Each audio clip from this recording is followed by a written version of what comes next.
Autism বাচ্চাদের খাদ্যাভ্যাস পরিবর্তন খুব গুরুত্বপূর্ণ। খাদ্যাভ্যাস এরকম না যে অটিজম তৈরি করে, কিন্তু খাদ্যাভ্যাস পরিবর্তনের মাধ্যমে আমরা আমাদের বাচ্চাদের অটিজমের যে মাত্রা বা তাদের আচরণগত স্বভাবগুলো খুব অনেকাংশে আমরা কমিয়ে আনতে পারবো। যেমন আমরা যদি কেজিন যুক্ত খাবার এবং রুটিন যুক্ত খাবারগুলো পরিহার করি, তাহলে বাচ্চাদের মেজাজ খিটখিটের পরিমাণগুলো আমরা অনেক কমিয়ে আনতে পারবো। কেজিন যুক্ত খাবার এবং গ্লুটিন যুক্ত খাবারগুলো কি কি?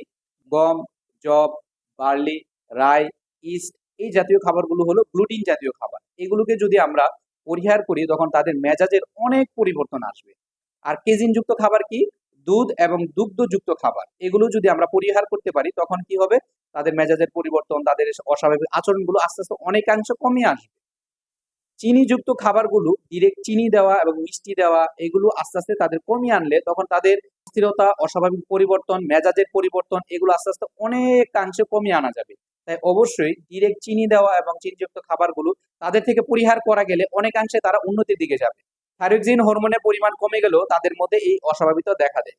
যেমন তাদের মস্তিষ্কের কার্যকারিতা কমে যায়, তাদের আই কন্ট্যাক্ট কমে যায় এবং তাদের মধ্যে যে কথা বলার অস্পষ্টতা, এগুলো আস্তে আস্তে তৈরি হতে থাকে। তাই আমরা যদি থাইরয়েড হরমোনের পরিমাণ যদি বাড়াতে পারি, সেটা কিভাবে? যে সামুদ্রিক মাছগুলো আমরা খাওয়াবো, মিনারেল যুক্ত খাবারগুলো আমরা খাওয়াবো, এতে করে তাদের মধ্যে থাইরয়েড হরমোনের পরিমাণ আস্তে আস্তে বাড়তে থাকবে।